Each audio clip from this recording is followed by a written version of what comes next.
Halo semuanya, Assalamualaikum warahmatullahi wabarakatuh. Perkenalkan, nama saya Agustina Yadiaranyaan dengan NIM 200401140055 kelas 2020B. Assalamualaikum warahmatullahi wabarakatuh. Selamat siang anak-anak. Apa kabar kalian hari ini? Baik? Ya, pada pertemuan kali ini Ibu akan mengajarkan mengenai sumber daya alam di Indonesia. Nah, apakah anak-anak tahu apa itu sumber daya alam? Iya, benar sekali. Jadi sumber daya alam adalah segala sesuatu yang bisa diambil atau dimanfaatkan dari alam karena memiliki nilai manfaat untuk memenuhi kebutuhan manusia. Nah, jadi sumber daya alam itu ada beberapa yang bisa diperbarui yang ada di sekitar lingkungan kita. Nah, seperti yang pertama, udara. Nah, contoh yang mudah ditemukan adalah udara. Udara selalu ada di mana saja kita berada. Nah, yaitu bisa dihirup melalui hidung dan masuk ke dalam paru-paru. Kemudian dikeluarkan kembali sebagai zat yang berbeda. Nah, begitulah siklus udara dalam kehidupan manusia. Tampaknya manusia akan mati. Tentunya udara memiliki siklus pembaharuan sendiri sehingga bisa terus tersedia untuk dinikmati semua makhluk hidup dan menjadi sumber daya alam abadi.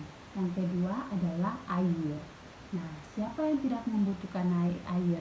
Pastikan kita semua membutuhkan air ya. Jadi keberadaan air sangatlah vital bagi kehidupan manusia. Tanpanya manusia tidak akan bisa bertahan hidup.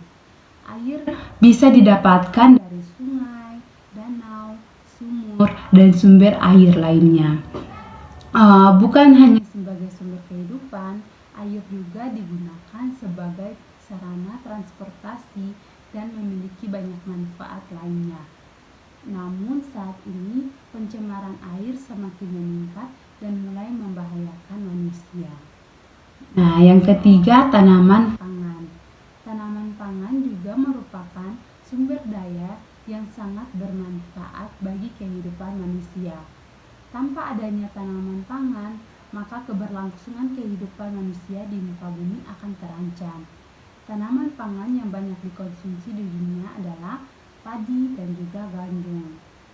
Nah, khusus di Indonesia, beras merupakan bahan pokok yang diolah menjadi nasi dan menjadi makanan utama masyarakat hampir di seluruh wilayah Nusantara.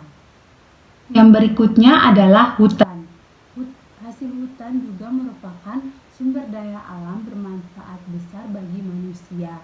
Banyak hasil hutan digunakan untuk memenuhi kebutuhan manusia, mulai dari pohon-pohon, kayu, rotan, hingga madu alam.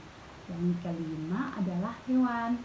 Nah, hewan ini juga merupakan salah satu kebutuhan hidup manusia yang selalu ada.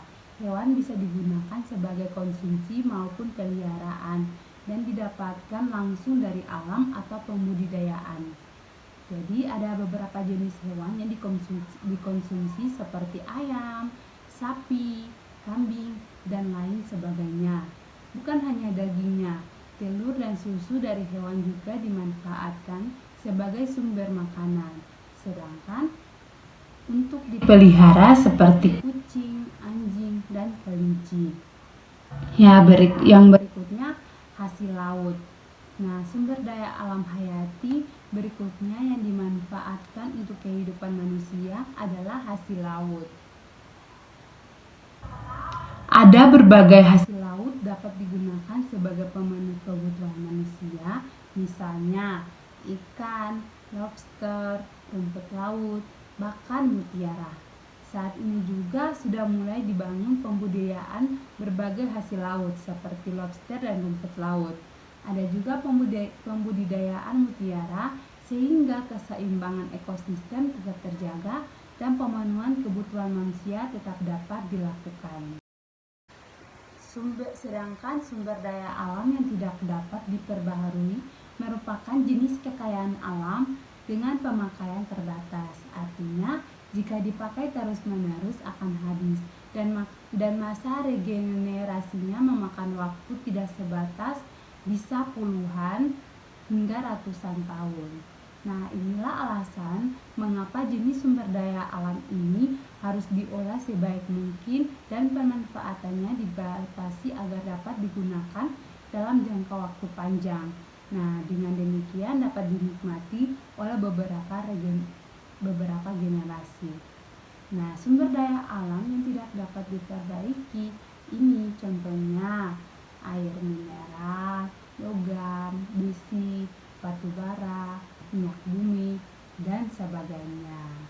Nah, sampai di sini apakah anak-anak sudah paham? Ya, nah kan tadi Ibu sudah jelaskan pengertian sumber daya alam dan sumber daya alam yang bisa diperbarui dan sumber daya alam yang tidak bisa diperbarui. Nah, berikutnya Ibu akan menjelaskan mengenai persembaran sumber daya alam yang ada di Indonesia. Yang pertama adalah hutan. Nah, di sini penghasil hutan terbanyak di Indonesia adalah Kalimantan dan juga Sumatera. Nah, permanfaatannya itu sebagai bahan baku kerajinan dan bahan baku konstruksi. Yang berikutnya adalah minyak bumi. Minyak bumi penghasil terbesar di Indonesia adalah Jawa Tengah dan juga Jawa Timur. Nah, pemanfaatannya adalah sebagai bahan bakar kendaraan bermotor dan bahan industri plastik. Yang berikutnya adalah batu bata.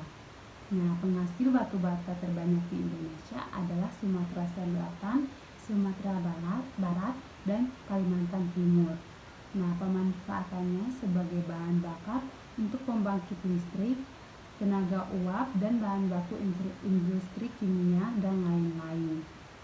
Nah, selain itu ada juga manfaat dari sumber daya alam. Yang pertama, sumber energi dan bahan bakar, misalnya minyak bumi. Dan yang kedua, pembangkit listrik, misalnya minyak bumi dan sinar matahari. Dan yang ketiga, memenuhi kebutuhan manusia dan hewan, misalnya hewan dan tumbuhan dan lain-lain. Nah, anak-anak, kita cukup pertemuan kita kali ini saja mengenai sumber daya alam. Kita akan bertemu lagi di pertemuan berikutnya. Assalamualaikum warahmatullahi wabarakatuh.